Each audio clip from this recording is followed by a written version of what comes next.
Ladies and gentlemen, good morning and welcome to CERA. Thank you for joining us this morning. My name is Michael Brigoletto, and it's my great privilege to lead the External Relations team at CERA and to welcome you all here this morning. It's Macular Degeneration Awareness Week, so while I won't say that's cause for celebration, thank you for coming out and supporting that and being with us this morning. We're gathered this morning on the traditional lands of the Wurundjeri people, and I wish to acknowledge them as the traditional owners. I would also like to pay my respects to their elders, both past and present. Before we get started, I'll run through some housekeeping and give you a brief introduction to the Centre for Eye Research Australia.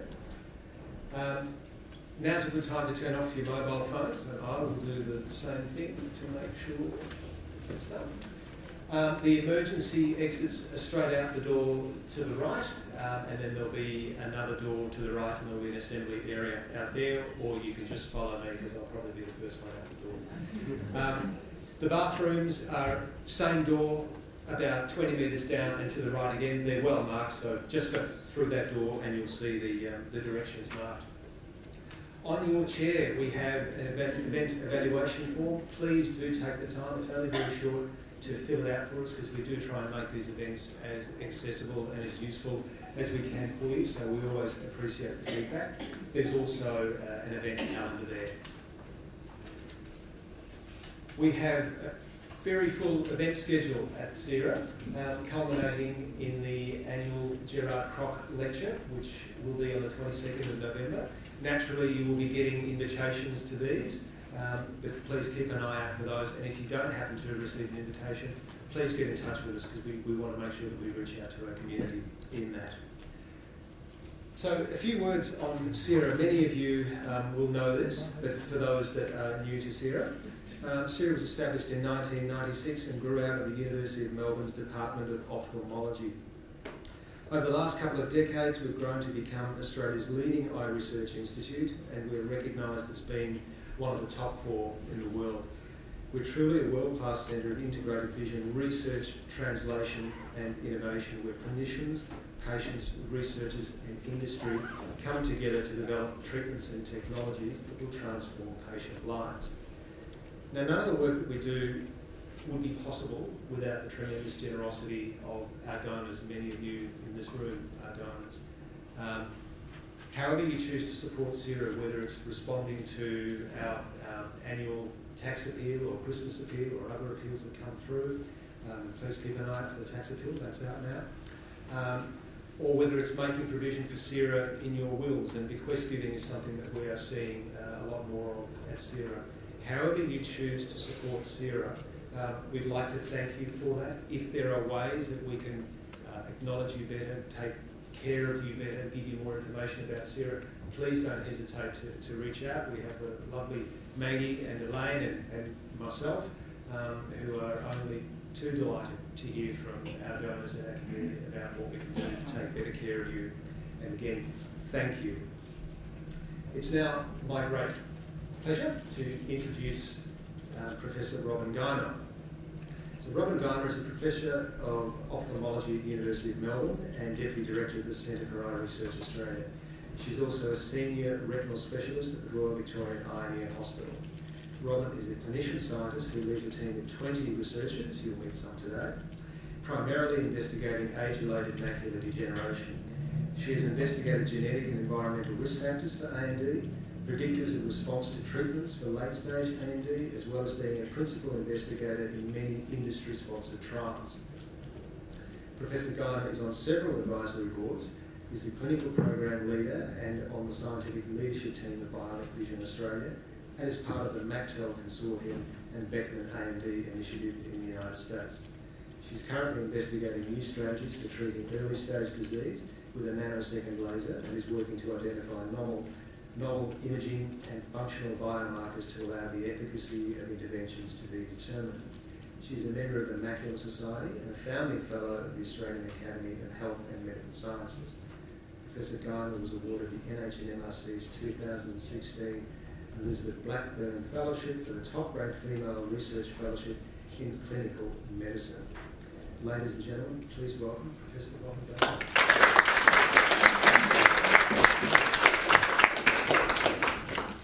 Thanks, Michael. I'd like to add my welcome to you all. It's like old school week, really, so you're all here again.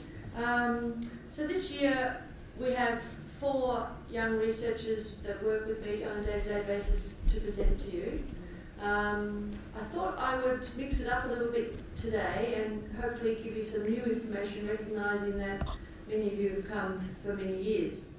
But for those of you who have not come before, I think I should teach you one thing so that at least you can leave. If they're hopeless, you can leave with just one thing, which is just to understand their talks a little more if we're all on the same page about the words we use around AMD. So the way I like to think about it is there are early stages of the disease and late stages of the disease, and that late disease has 2 forms. One is what's called dry and one is what's called wet. And wet is the bleeding, and the dry is where there's just this slow death of cells. And anything before that is really neither wet nor dry. It's the earliest stage of the disease. And if you like to think of it like a stroke, it's like having high blood pressure is a risk factor, and you can have strokes where you bleed or strokes where you have death of cells. So very similar if you have in your mind, it's still the same problem with vision, but you get there by 2 different mechanisms. So I think that's just helpful if you can remember that as you hear the talks. So our first speaker is Kiera Young, and we have restarted our Bionic Eye work at CERA, having a little sojourn there for a year or so. So I thought it would be useful just to hear where we are with the Bionic Eye Project. Not that I'm hopeful that it will be useful for AMD, because I'm hopeful that we will prevent people getting to the point where they will need the sort of vision that at the moment is offered by these bionic implants. But just one, because it's very topical, and 2, there is the potential that as that research progresses, it may get to a point where it can help people with only losing central vision. But at the moment, it's really designed for people who really have the potential to lose all their vision. So I think we'll welcome Kiera first. Thanks very much.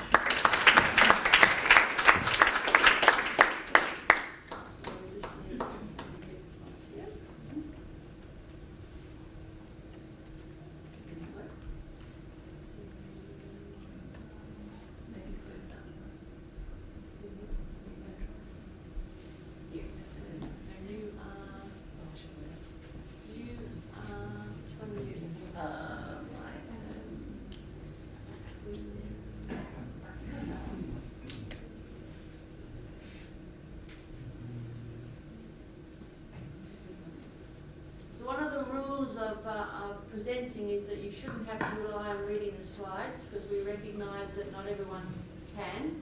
So you can give everyone a score out of 10 as to how well they did not relying on their slides. Okay, so good morning everyone. As Robyn mentioned, my name's Kiera and I'm a team member on the Bionic Eye Project. So my presentation this morning will just touch on what the Bionic Eye is and give you an overview of what CERA has been involved with since the first Bionic Eye Project that started in 2012. So, the Bionic Eye, that name to me, like in my personal opinion, is quite a general term, and it's actually quite futuristic. When I think bionics, I think Terminator and robots. And I had my family, when I became a part of the team, they asked me questions like, oh, does it include X-ray vision and laser beams? So just to give you some background, my family are sci-fi and comic book nerds, so they might have slightly unrealistic expectations and wild imaginations, but they are questions nonetheless, because we also get questions from patients such as, does the Bionic Eye replace your whole eye? And to stories of specific accidents and diseases that they have, and can the Bionic Eye help them?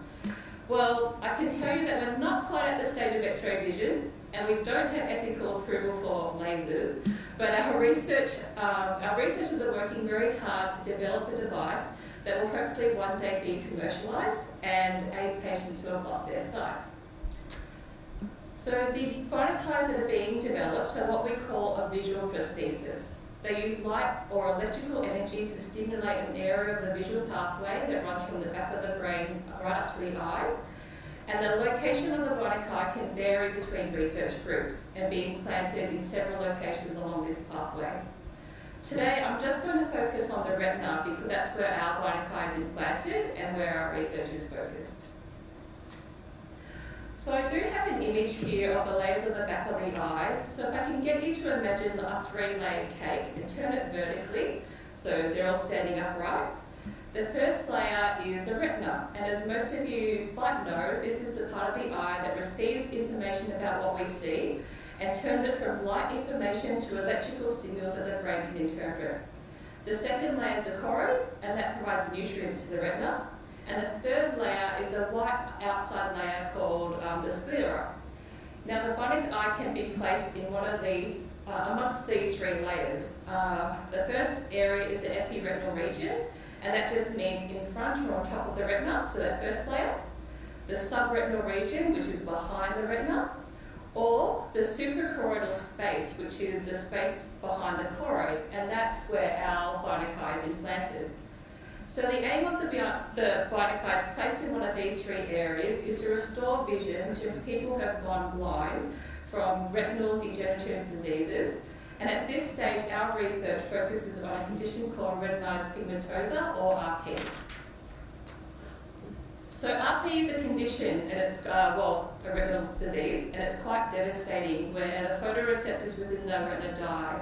The characteristic signs are dark or black pigmented spots around the periphery of the retina, and it often affects the patient quite early in life, reducing their peripheral vision first, giving a sense of tunnel vision, and it can also cause light sensitivity. It then progresses to their central vision, with most patients being diagnosed as legally or completely blind by the time they reach their late 20s or early 30s. It's a very rare condition, with 1 in 3,000 to 1 in 5,000 being diagnosed, and it can be inherited or spontaneously diagnosed with no family history. RP can also accompany other syndromes like Usher syndrome, and currently there's no treatment or cure for this disease. So I'm just going to move on now to how the bionic eye actually works.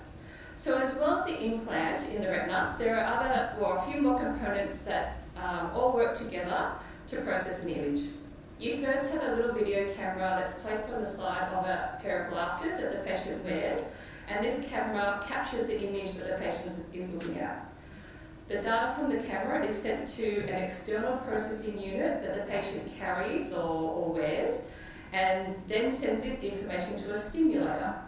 Now the location of this stimulator does vary between groups, and with our group it's actually located under the skin on the side of the head, behind the ear. And once this stimulator receives the information from the processing unit, it sends signals to the implant in the eye, which activates the surviving cells of the retina.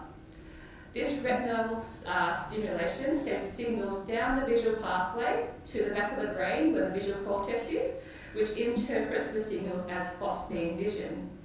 Now, people with bionic eyes do not regain their normal vision that they had when they were younger, but in fact an artificial vision, which researchers call phosphene vision. And the best way for me to describe this to you is if you imagine that you're in a straight white corridor with a black box somewhere in your pathway. If you now turn the lights off so it's pitch black, but then light up where the box was with a series of lights, this will grossly give you an idea of what we hope participants will see. Now these lights are more grayscale pixelation and they're not lit up like Christmas lights and will not give information about colour or detail, but we're hoping it will give you or participants an idea that there's at least an object in your pathway. And in order to use this phosphene vision, participants need to undergo intensive training with the research team to learn how to interpret this new information that they're receiving. So to move on to the first Bionic Eye trial that was done here in Melbourne, it was called the 24-channel percutaneous plug study. And this was a proof of concept prototype trial to determine the safety and feasibility of our surgical techniques, determine if the device was stable, and determine if we could even produce a phosphene, and if we could the participants with a severely damaged retina see it and use it. As the name suggests, a retinal implant was a 2x1 silicon plate with 24 electrodes, and this implant was connected to a percutaneous plug that was exposed to the participant's skin just slightly behind their ear. This plug connected patients to a computer in the labs. The study recruited 3 participants who all had RP and bare light perception only. It went for about 2.5 years, and results showed that surgical techniques were indeed safe. The device position within the choroid was stable and a safe location, and it was possible to generate useful phosphenes with participants being able to navigate an obstacle course and locate objects on a table in a controlled environment. However, there were a few limitations, and they were, because it was a prototype, participants couldn't take it home and could only use the device in the labs. And with only 20 stimulating electrodes, it only allowed a small field of view. So these results and participant feedback led to design of our second generation device for the 44-channel fully implantable device. This implant has more electrodes, 44 to be exact, as the name says, and it enables a wider view, and the device is portable. So the slide I have up now, it does have an image of the 24-channel and 44-channel preclinical Bionic Eye, and I just have it there to demonstrate that there are more electrodes on the 44-channel device, but the size is still similar. So as researchers were able to double electrodes without increasing the size of the implant. And the hope of our Bionic Eye is that we will use it in conjunction with participants' current aids and guides, like long canes and guide dogs, to assist them further with navigation, for example, identifying overhanging trees, thin poles or doorways, and just allowing them to be a little bit more independent in their normal day-to-day lives. So this trial has been registered on the clinicaltrial.gov website if you want to look it up, and we are currently recruiting by invitation only. Now, with all this talk about Bionic eyes, you might be wondering if there's anything being done in the field of macular degeneration. So currently our team is not looking into Bionic eyes for AMD. However, there is work being done by other groups around the world. One group in Manchester is currently running a trial, and there's a French research group called Pixium Vision who were given approval last year to begin an AMD study with their implant called the Premium implant. So AMD implants are smaller than retinitis pigmentosa Bionic Eye implants, and the Pixium Vision one is 2 by 2 millimeters in size. And there's this size difference because it's believed less retinal stimulation is needed in macular degeneration patients. But the issue we have, I suppose, is that they're implanting into a retina that is still very much functioning, and which is the reason why our research group hasn't gone into that field. So to conclude, Bionic Eye research is developing and we are making progress. However, we do have a long way to go before we get any real breakthrough that gives people vision better than they already have and allows them to get rid of their visual aids. So we do hope our research will eventually provide patients with an alternative to treatment in the future if we haven't cured RP or AMD by the time Bionic eyes can reliably restore useful vision. Useful vision. Thank you.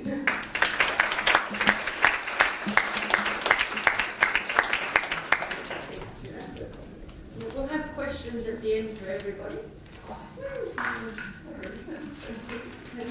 Thank you. I guess one thing with the Australian device, the one that we are developing, is the one that is in the safest part of your retina. You don't have, most other groups have to actually go into the eye and impinge that electrode onto the retina.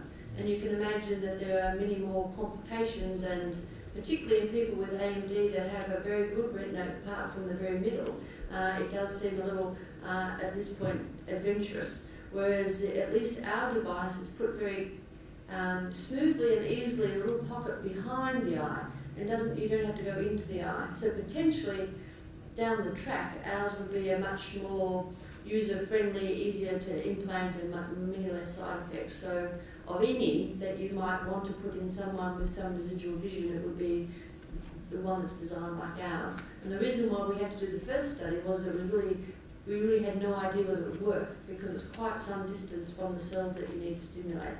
So that's why it was important to have that first study. So that's very exciting. And now we will hear from Tweed. So Tweed Chow works in the clinical trials unit, and I borrowed him because he has done a lot of work in the AMD trials, which we do together. So he will tell us primarily concentrating on dry AMD, and the way I like to think of it is dry is the new wet.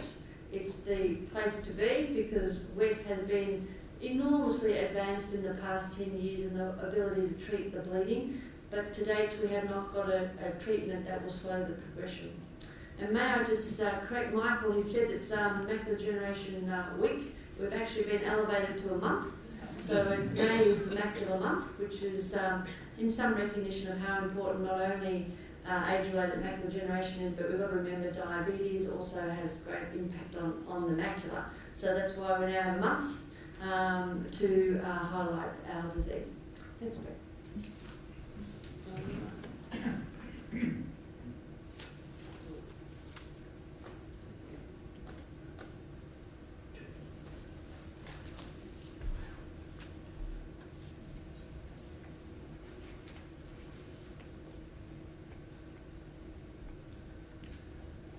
Hi, my name is Tway. I'm an orthoptist and study coordinator in the Clinical Trials Research Centre here at CERA, and my talk will be on geographic atrophy in the clinical trial environment.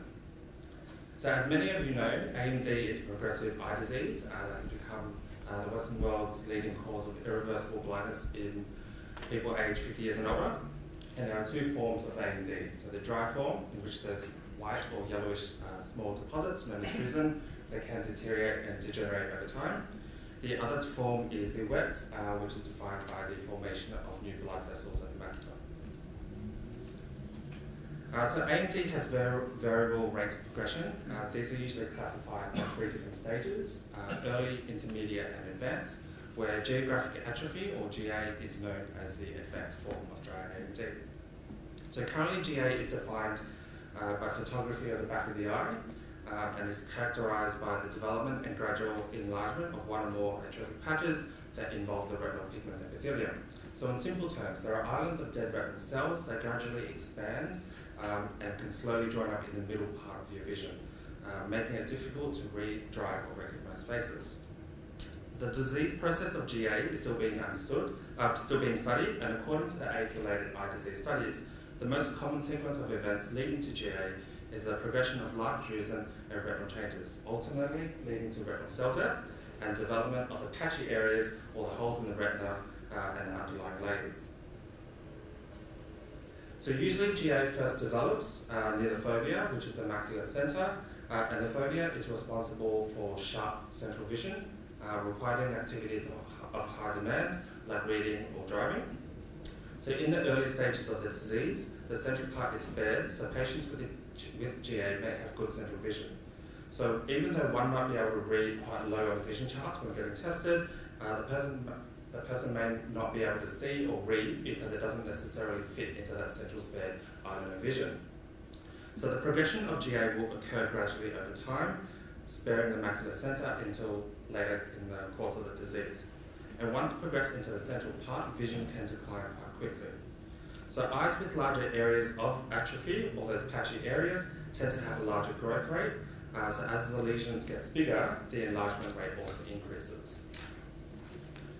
What we also know is that GA can affect roughly 5 million people worldwide, and its current increases exponentially with age. It's responsible for about 10 to 20% of cases of blindness in AMD patients, which is less common than the wet form. GA is found to occur 4 times as frequently as opposed to wet AMD in patients aged above 85. And the causes of GA are not well understood, and scientific studies have shown there are specific genetic characteristics or environmental factors that, like smoking, heart disease, or obesity, can contribute to the development and progression of GA. So currently there are no approved medical treatments globally, and to address this there are several research studies underway. Although the current trials are not specifically investigating drugs to treat or cure GA, researchers are searching for a way to reduce the speed of the progression via targeting different pathways in the body. So at CERA, the Clinical Trials Research Centre and the Macular Research Unit have previously been involved in 5 pharmaceutical research studies. And these studies were led by Professor Robyn Guymer. And those 5 studies have only just recently completed, and we do have one starting in the next month or so. So we were involved in some natural history studies where there's no treatment involved, and this is aimed to advance our knowledge of the condition, so in this case GA. So these studies tend to focus on the development and progression of GA, and the data on visual function decline has not been well investigated, and this is what the studies aim to address. So in these two studies here, the Proxima A and Proxima B, patients came in every 6 months and had a variety of image tests, imaging assessments, vision tests, questionnaires, and we took some blood samples as well.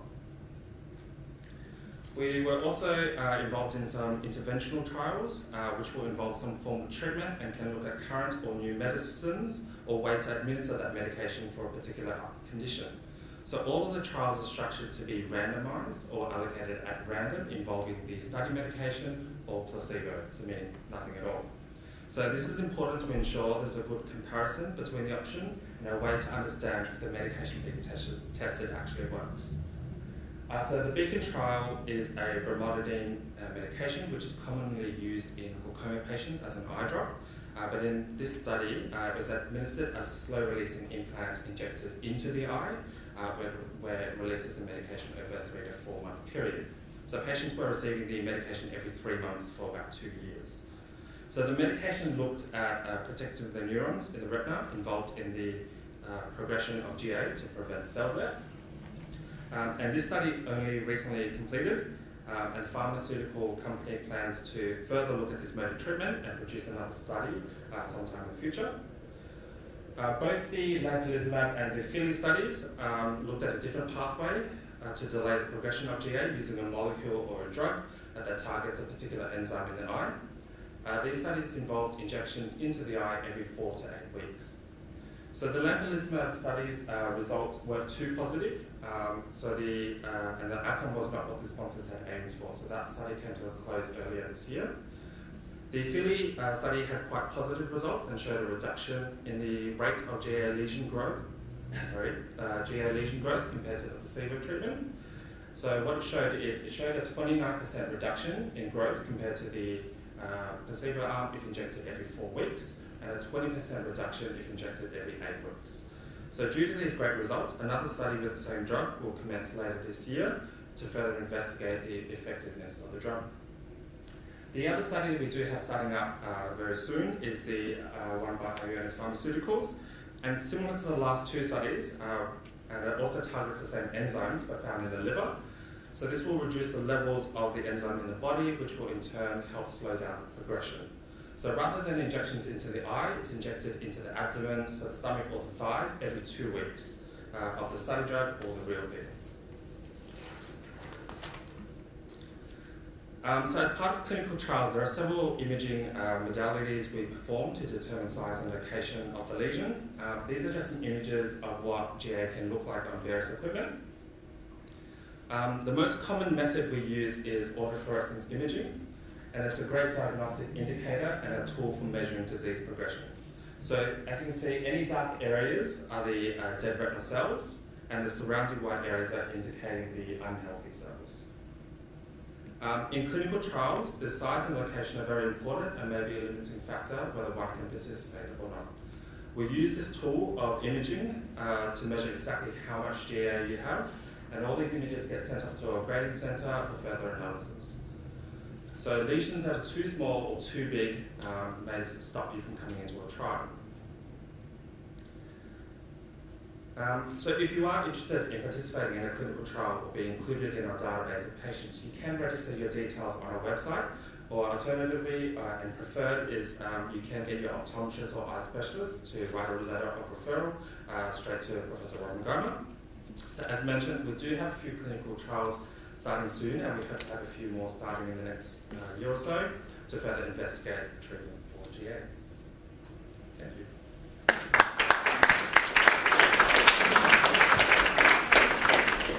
Thanks, Troy. So you can see it's a very exciting time in geographic atrophy, that there are things being done around the world of which we are able to offer to patients in Australia to be part of these world first studies.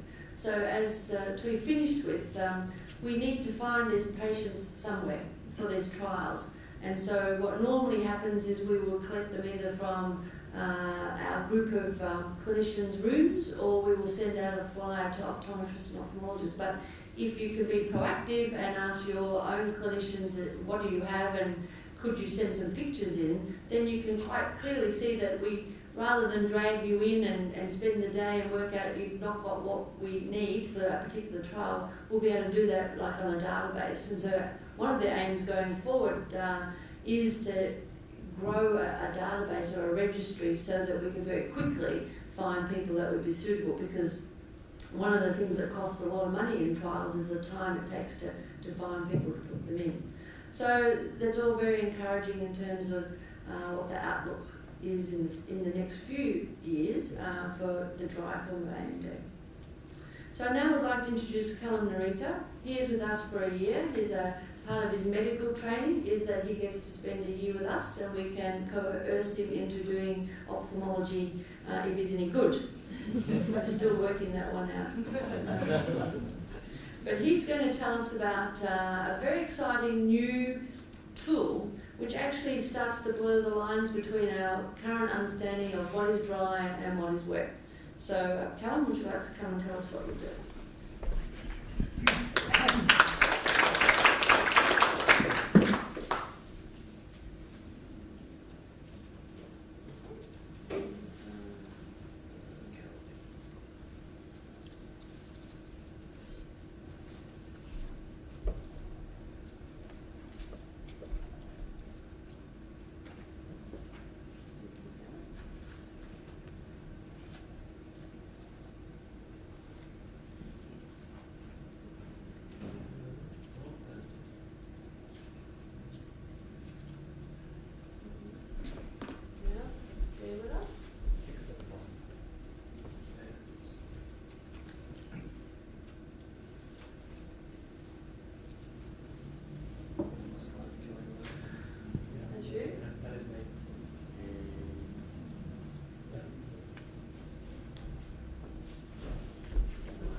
So yeah, my name is Callum. I'm here for a year working on a new way to see abnormal blood vessels in AMD. So obviously we've just talked about the dry endpoint of AMD, so that's geographic atrophy. But I am talking to you about the wet endpoint.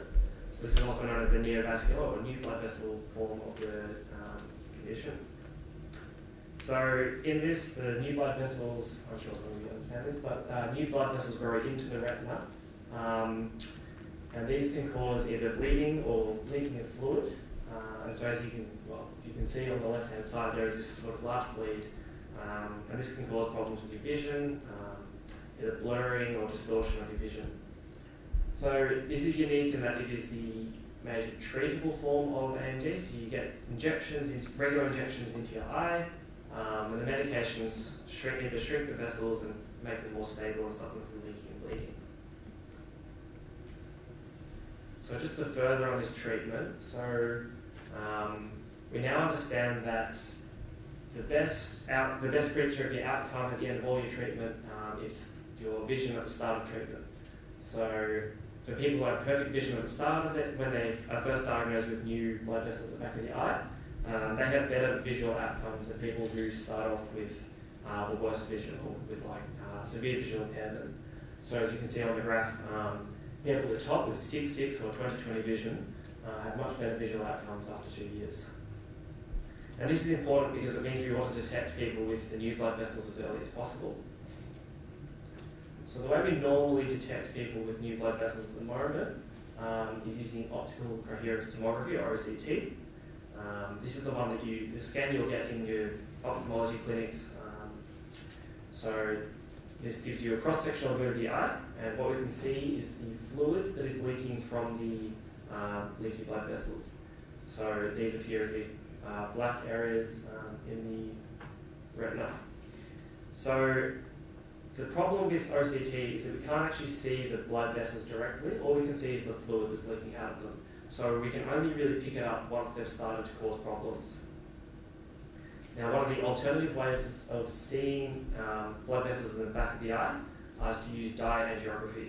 So this is when you inject dye into the arm and you take photos of the back of the eye over a period of time and to see if there's any leakage of the dye, which could indicate there's new blood vessels.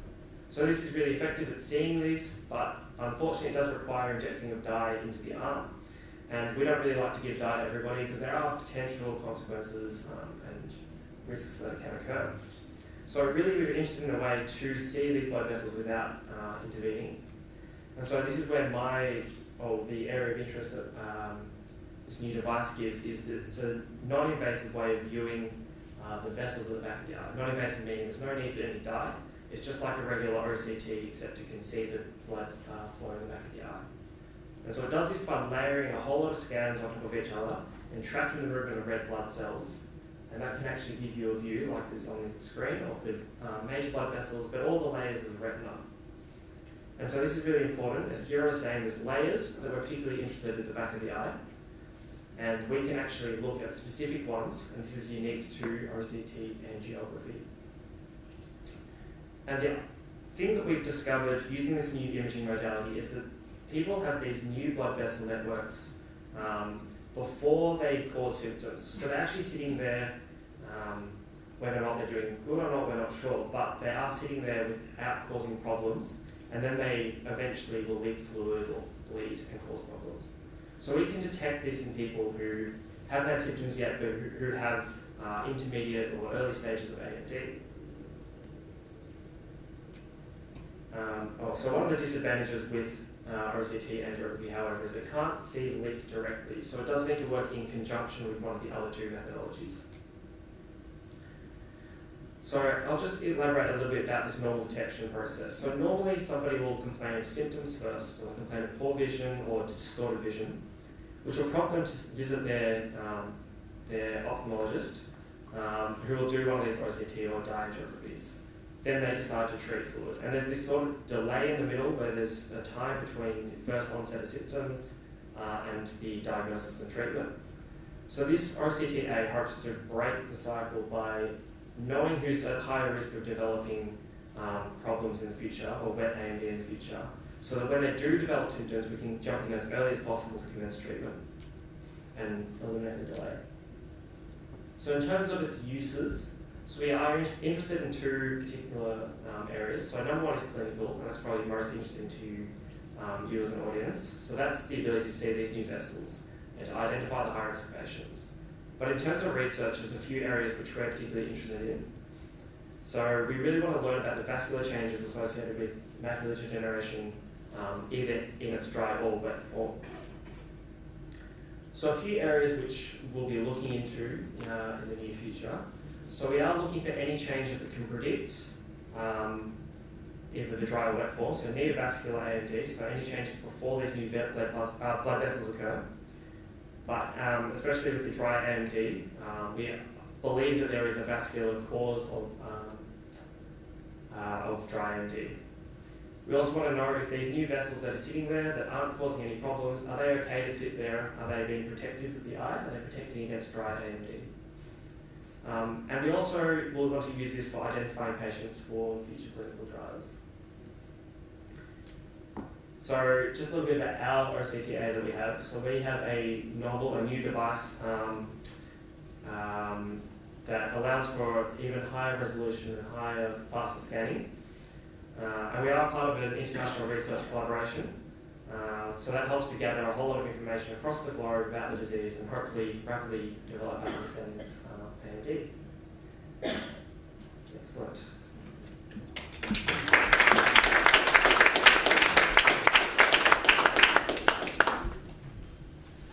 Thanks, Callum. So that's sort of where I said it sort of blurs the line between wet and dry. These are people that you would see that even potentially have early stage of the disease, and you're not even suspecting that there are abnormal blood vessels there. But there are some signs that Callum is looking for that might hint that they're there, and you go and whip over and do one of these tests, and lo and behold, there's this huge frond of blood vessels that prior to doing the test you didn't know existed. So in fact they're in the dry part of the disease or even the early part of the disease, yet they are the blood vessels that cause the wet AMD. So it is potentially biologically feasible that they are there doing good things until they get out of control. So the whole reason those blood vessels grow into the retina is because the retina is sick. It's not getting what it needs. And so there's potentially years where that blood vessel is actually doing a good job. And you can imagine that if you can see these blood vessels, there's a bunch of ophthalmologists that want to treat it, and so already people are starting to treat these hitherto not causing any problem with blood vessels. And so one of the learnings will be, do we actually bring about more dry AMD because we've got rid of the very blood vessel that was keeping those cells alive. So it will change our understanding of this disease significantly, I think. So finally we're on to Dr Zhichao Wu. So some of you will know Zhi when he was our PhD student, and he really led the world in describing the very earliest signs of dry AMD, and that actually has elevated us in the world in terms of our standing in contributing to how you would design trials and studies that looked very early in the disease, whereas, as if you remember and still awake from Twee's talk, we had to wait till there were holes in the retina, those moth-eaten holes, before you could start. So it could potentially be that's too late. So a big part of the focus of my group is what do you measure early? And so he's come back from 2 years in America, and now he's going to tell us about, rather than using just vision on a chart that you read when you go to the eye doctor or optometrist, what else is there that he potentially would like to measure? So thanks, Zhi. I might put this on, but good morning. It's great to see all of you. I see a few familiar faces from many years back who've personally contributed to this work. How do I get this on? There we go. Just pull up my slides. And as Robyn mentioned, today I'll be giving you a bit of a sneak peek into some of the work that we've been doing to try and use new vision tests to really help us to enable early intervention. So let's jump right into it. Here we go. That's how it works. Great. Yes. So as Robyn mentioned, one of the real interests or desire of our research group is to try and enable early interventions for AMD right at a stage before vision is lost, because we just want to stop people from ever experiencing the symptoms of vision loss. But a real roadblock that we experience to this task is the real lack of the right tools to help us discover and to deliver these early interventions. So to help us discover and deliver these interventions effectively, like Robyn mentioned, we need more than just a standard clinical test. We need more than just an examination of the eye or letters on a chart, because that's what is needed to help us with this task. And as Calvin has shown you just then, he's shown us how eye imaging can help us in this task. I'm going to show you the other facet of how visual function tests could help us as well. So I'll try and do this with 2 examples. Oh no, my slides haven't worked. But as we mentioned, the now clinical trials that are involved are trying to stop the atrophic or this dry progression, where you've got atrophic, meaning patches of cells that are missing or degenerated, to stop that atrophy from spreading. So these trials often try and monitor the progression, as we showed you before, pictures where these patches are getting bigger. But the real desire of ours is to try and see if we can even stop these patches of cells from ever developing, which makes us ask the question, what really happens before this patch of cells, patch of atrophy develops? So looking back at people, so I've got a picture over here that shows you if you turn back the clock and go back in time, we try to understand the earliest features on eye imaging. And indeed, when we use the scans, the type of scans that Callum talked about, that didn't work either. We noticed that there were features that were characteristic of these earliest signs that indicate that the atrophy is going to develop in a year or two's time. And those features are fantastic because we really want to target them for new interventions before that patch of atrophy develops. So in fact, new clinical trials could try and stop these patches from developing into that patch of atrophy over there. But what else can we do to try and measure whether these areas, whether we're doing a good job of stopping the progression of these? And in comes visual function tests. And this technique that we've been working on recently is called microperimetry. It's a test to try and measure light sensitivity at very fine locations.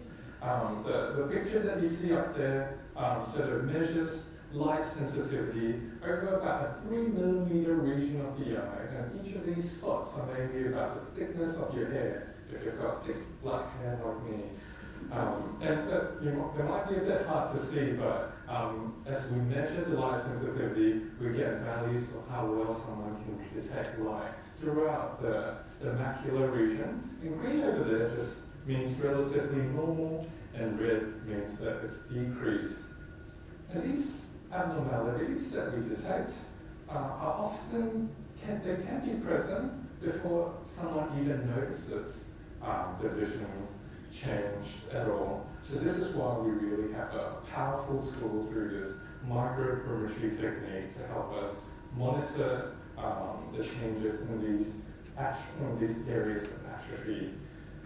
So we've been, in particular, trying to refine this even further, because sometimes, even with our conventional method with microperimetry, the little spots where atrophy first develops can be quite small, which means that they can fall in between the two spots that we're testing.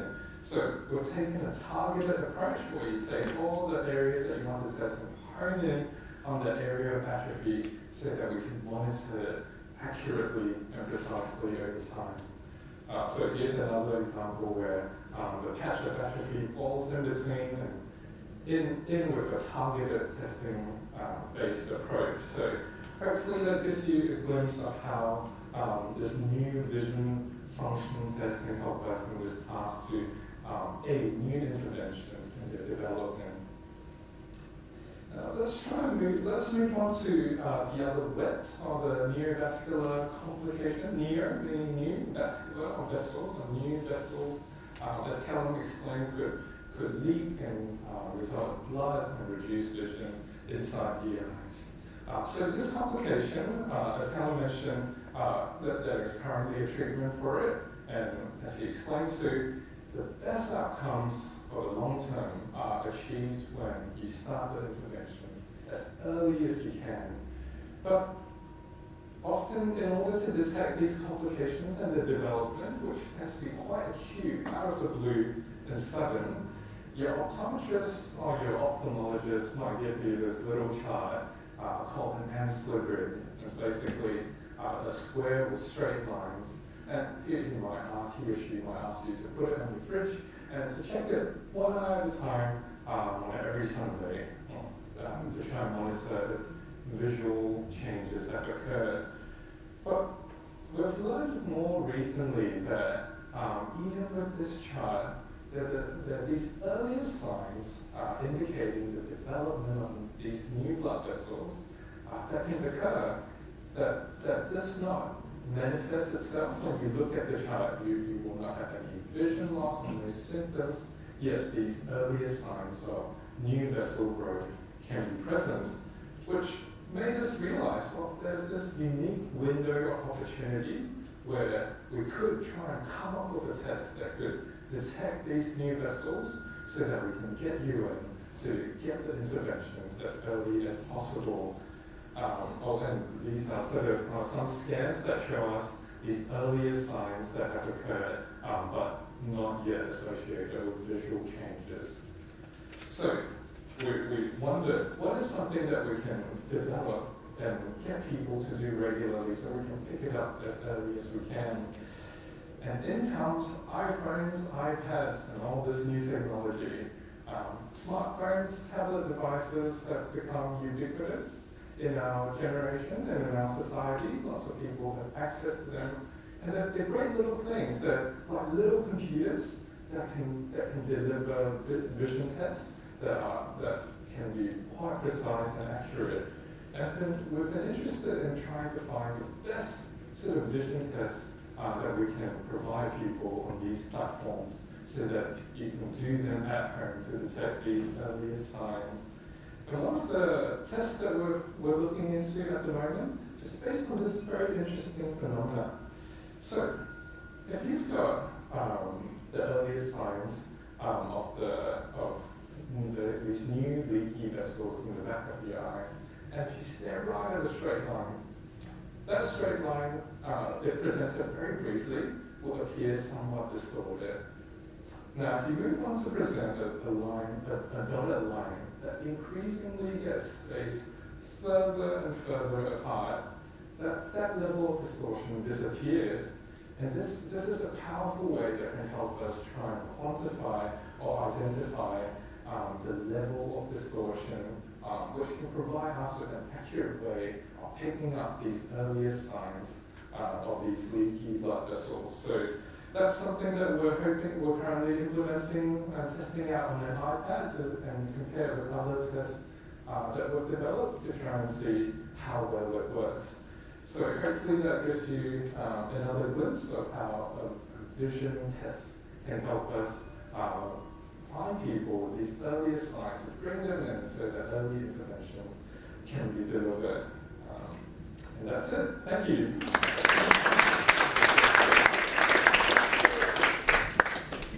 We'll have all our speakers come to the front in case there's some questions for them. So we'll open it up to everyone. If I can direct the questions to whoever you would like to ask one of.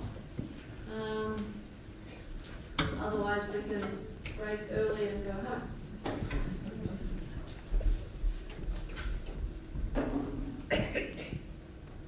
We did have a discussion before we started about this news report that very recently there had been stem cells given to someone with AMD, the dry form, over in London, and that there was a report that from going from unable to be able to see, they could now read almost normally. And it was 2 patients, and to my mind, I cannot even work out how that's possible, because the cells that were being transplanted were the little cells that support the cells that need to see.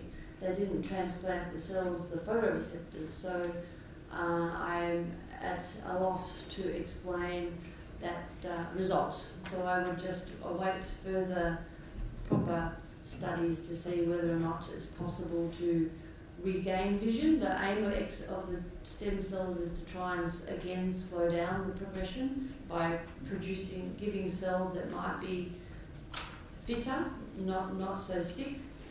So it is beyond me to understand how it improved actual visual acuity. But I think it's important that the work is continuing and that it is possible to replace cells that are dying into the eye, and they live and they go to the right spot. So it's a step 1, but I wouldn't all be buying the ticket over to London just yet. So, yes. Thank you, Robyn. One of the panel mentioned the treatment for one of the aspects by injecting in other parts of the body. I just wondered if you could elaborate on that. Sure. Do you want to have a go at that? So that's for geographic atrophy. So it's the question was, sorry, I'll repeat the question for those who didn't hear, was most of the treatments are into the eye, and Tui mentioned that one of the studies we're about to start, in fact, is a treatment not into the eye, but is actually given as an injection under the skin. Yeah. So basically that study is starting commencing probably soon, the next month or so. And rather than injecting into the eye, they're looking at different modes of treatment. Obviously people hate injections, so they're looking at a different mode. The same enzyme that they're targeting, so it's found in the liver, and it's just injected every 2 months, I believe, for 2 years, every 2 weeks. So the eye disease is a fabulous opportunity to treat locally. So up until now, the idea has been that if you can treat just to the eye, you will avoid what's called systemic side effects. But there are some risks associated with sticking a needle in an eye, and you certainly can't do that yourself. Whereas the idea of this one is that it may be something that you could do at home, or a nurse could visit the home and do it. So it's still, as Tweed says, it's still aiming to block a molecule similar to the molecule that you block when you give an injection in the eye. And we have been involved in trials where it's been a tablet and trials where it's been a drop, and this one just happens to be needed to be given as a subcutaneous injection. But along with that are potential risks associated with blocking a molecule that's involved in treating infection and inflammation. So this trial is quite a difficult one to run, because you have to make sure everyone is vaccinated for the flu and for meningitis, because there is the potential that if you block the inflammation in the eye, you might block the potential to fight infection. So it's an entirely new list of concerns. Yeah. My understanding, it wasn't mentioned today, but my understanding of the first indication of trouble in your eye is drusen. The first, you know, when that was the first indication that something's wrong in a imaging, and that drusen wasn't mentioned today. So these things are prior to drusen, isn't it? Correct. So drusen was the first indication. Correct. So if you remember my little classification, we have early disease and late disease. And late disease is this wet and dry. Yes. And that, the difference is whether you've got a vision-threatening problem in your eye, or you have a risk factor in your eye. So again, if you think of it like blood pressure and stroke, the drusen are like finding the blood pressure. You haven't had the stroke yet, but because you've got high blood pressure, you're more at risk. So the 1 in 7 people over 50 will have drusen, and only 1 in 7 of those will develop a vision-threatening late complication. So most of the work in current trials is dealing with the end stage, but what we want to do, which is what some of the talks were about, is how do you get there before that happens? And the problem with that is, well, what are you going to measure? Because vision is fine, there are no symptoms. The traditional tests of knowing whether something worked is saving vision. But unfortunately, the vision that you read on the chart in early disease, well, fortunately, is still perfect. So you can't measure it and show that a treatment worked, which is why we exist, actually, because that's where we lead the world in understanding what other things you might be able to measure. But unfortunately, you have to bring all the regulatory authorities with you to believe that just because you change something in your eye means that people at the end of the day with this very expensive treatment are actually going to function better. Because all they want to know is that at the end of millions of dollars of treatment, you actually have a better quality and function in your life. And if we start early, that is actually very hard to prove. Therein lies the problem with all these chronic aging diseases, is that you have to find same with Alzheimer's disease. You don't want to wait till there's memory loss. You want to get in early, but then what are you going to measure if you can't measure memory loss? So they are the challenges. But you're absolutely correct. Drusen is what the optometrist will see. That will start that conversation about you being at an increased risk of the late forms of the disease. Good. Well, I think everyone is educated. We have 2 more questions. Last year we heard about a phone app. Last year we heard about a phone app that would hopefully be a means of monitoring instead of using the grid. Is there any further development on that? So we are not developing a phone app. So you may have been at something where some of our colleagues are, but we are developing, as like Z said, so that it's a tablet device. So a phone is too small for what we want to do. So we are currently looking at the tests where Z showed the little green and red dots, where you look at how well the retina can see light, is currently in trial with our patients as a better way to monitor than the AMD grid, and there's some people probably in the room that are still doing that.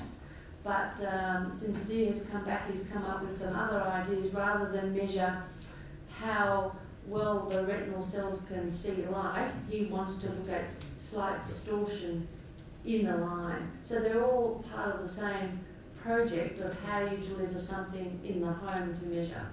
But the problem with all of those things, and we're not alone in developing those, is how are we going to keep you engaged for the next 10, 20, 30 years? Because we know that even with the things you wear on your wrist that tell you to walk 100, 1,000 steps or 10,000 steps, is that we do it for 3 months and then stop. So the thing that's different about our approach, hopefully, than the rest of the world is we want to make it an engaging, and so what we would have talked about last year is working with game makers to try and put some subtle differences in ours versus the rest in how to keep you wanting to engage in this test for a very long time. No, 3 months is not long enough. It could be 10, 20 years we're asking you to look at something. So how do we keep you doing that? And we've had really quite very spectacular success in getting the people in our trials to do this home-based test for up to a year. So it's all very encouraging. And one more here. Robyn, I want to ask you about a new drug that is out, but is not available to us just yet because the government is still negotiating a price with Novartis, the drug company. It starts with B. It's quite a long name. So my question is this new drug, I don't know if you've been involved in it, but is it likely to have a longer lasting power than Lucentis or Eylea? So that's its claim, and that's what was shown in trials. So it is just another form of blocking the signal that makes the blood vessels grow. And it is thought that if you could get some drug that lasted longer, you would have less injections. But already from Lucentis and Eylea, where in the trials it was given every 4 weeks, we already can treat some people every 12, 14, 16 weeks. So the real question is, could this longer acting drug give you more than that? And as you may be aware, we individualise the treatment. Some people are 4-week people and some people are 16-week people. So whether or not a different drug changes that dramatically, we'll have to see. But in the trials, it certainly showed that it could last a little longer. But in the back of everyone's mind, again, is do we really want that? Because maybe these blood vessels and that signal actually do some good as well as some harm. So it may well be not the answer that you want a forever blocking a drug that is, a signal, a molecule that actually is required for healthy cells. So the back of all this is whether if you treat too much the wet, you end up getting the dry. And so it may not be as simple as just wanting a drug that lasts for forever. So it'd be interesting to see. Okay. Can I ask another question, please? Sure.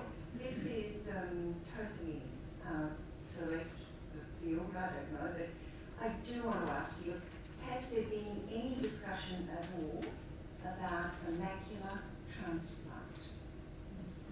So there have been, and someone asked earlier, so there used to be studies where you would take a bit of the retina out here and you do a pleat like in dressmaking and you would put it in the middle.